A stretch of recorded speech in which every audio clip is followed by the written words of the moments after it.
Hello everyone. So I am going to be doing a audio reading of Christmas with a Stranger. We're going to do just chapter 1 just to give you a little bit of a sample as to what the book is about. Chapter 1.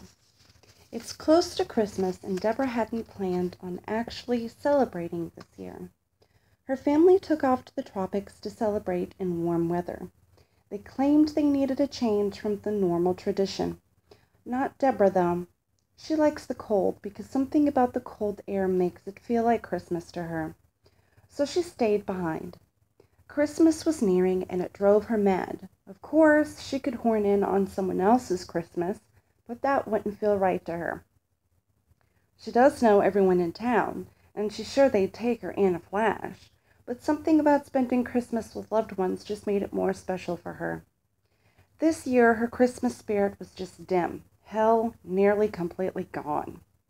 She kind of felt lost without her family. It even came to the point where she didn't feel the need to even decorate her home. Deborah drove on the snow-covered road through town.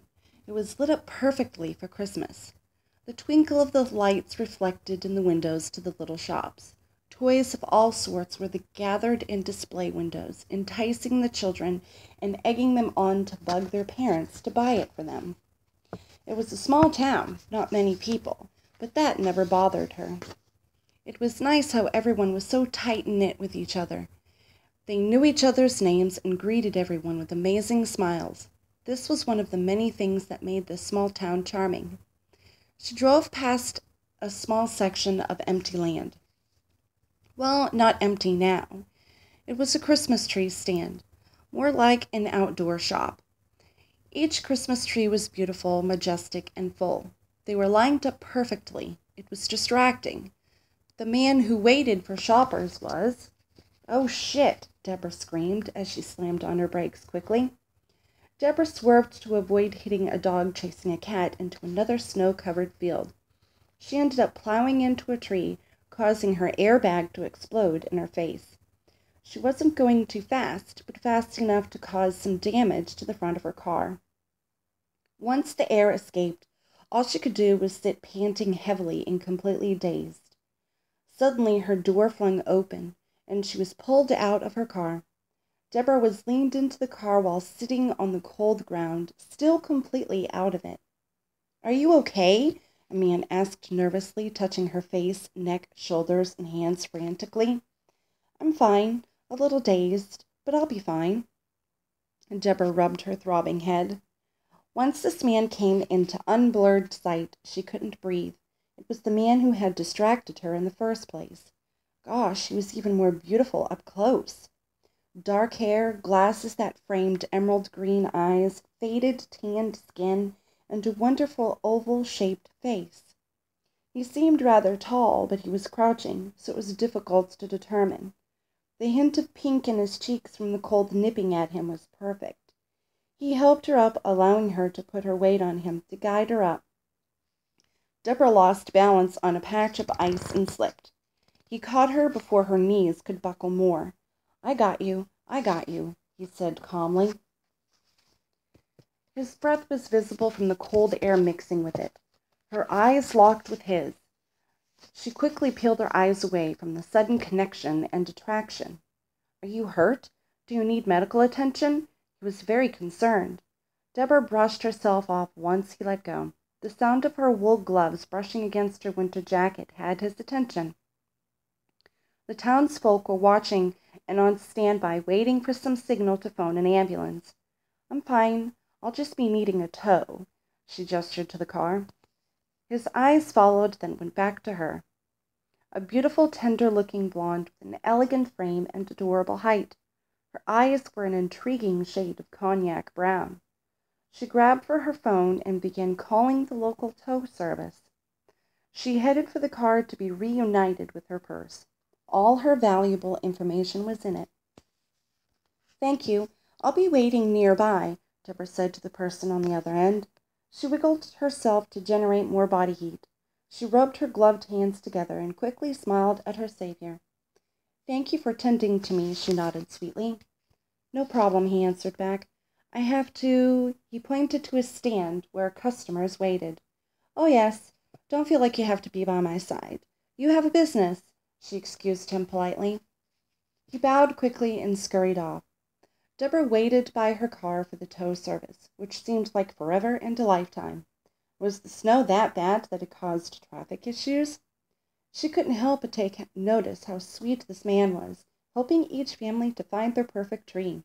It was charming. Snow started to fall and cover the streets again, but this man made this occurrence seem so elegant, if that's a way to even describe it. He sold a good chunk of his trees before business for the day went dead. She was still waiting for that tow truck. She hadn't even noticed that the man slipped away when checking the time on her phone. Deborah glanced all over, curious as to where he went. He came into sight holding 2 cups of a hot beverage. She smiled to herself as he headed her way. Thought you could use a hot beverage, he said as he handed the foam cup to her. Deborah gripped it with both hands and nodded silently. She sipped it cautiously. It was hot cocoa. It slid down and warmed her insides nicely. Name's Tony. That's a weird name for hot cocoa, she chimed. Huh? What? No. He furrowed his brows. Deborah started laughing at his expression. She placed her hand on his shoulder as she calmed down. I'm joking. I know. It's your name, not the hot cocoa's. Tony nodded and smiled as he returned to sipping his cocoa. Mine's Deborah, she smiled. They both drank down the cocoa as she waited for the tow truck. Time seemed to go faster now that she was preoccupied with an interesting person. They got to know each other and carried on conversations. So you're new here? Sorta. Sorta, huh? Well, you're either not or you are. You can't be sorta, she air quoted. My mom would take me here from time to time when I was little. She wanted to live here, but her occupation was demanding, so we were pretty much stuck in the city. What about you? Me? Oh, I grew up here. So did my parents. We just don't have the heart to leave this place. We have too many ties here to just up and leave. Plus, the people here are like family to us, Deborah answered as she waved to Mary and her kids walking by. I think I see the truck, Tony pointed. Ah, yes, it's about time, Deborah blurted. Tony shot her a confused look. Not that I wasn't having fun. I was. Really, it was enjoyable. She became flustered and spoke quickly. Thank you, and I owe you, she finished with ease. For? He was puzzled. The hot cocoa, she smiled. Deborah waved by and headed for the truck before giving him a chance to answer. He chuckled to himself. He spun around and stationed himself back with his lot of trees. He watched her from his stand as she climbed into the cab of the tow truck. Once in the tow truck, Deborah sort of felt sad. She'd be returning to a lonely house. No fun, no laughter, no nothing. It was rather disappointing. She looked out the window and watched as Tony appeared smaller and smaller with distance that grew. And that is the end of Chapter 1 to Christmas with a Stranger. I will provide a link in the description, so if you are interested in purchasing this book, head on over to the link and give this video a like if you appreciate the preview of Chapter 1. And also I would like to make a notation that on September 1st, a new book will be released. If you follow me on Facebook at Kimberly Grell author page, or on Twitter, which is Kimmy Loves Life, or on Instagram, which is Brian's Disney Gal, the same as my YouTube channel, I have been posting little snippets of the cover to the upcoming book. I haven't revealed the title, just the names to my characters so far, which is Faith and Aaron, and I will also leave a link to my website as well as the book landing page that includes a countdown, as well as some little clues and hints as to what this upcoming book is about. So yet again, give this a like and share it with friends and family. And be sure to leave any good comments or reviews. And if you want to just chat with me, I am here to chat. Bye-bye.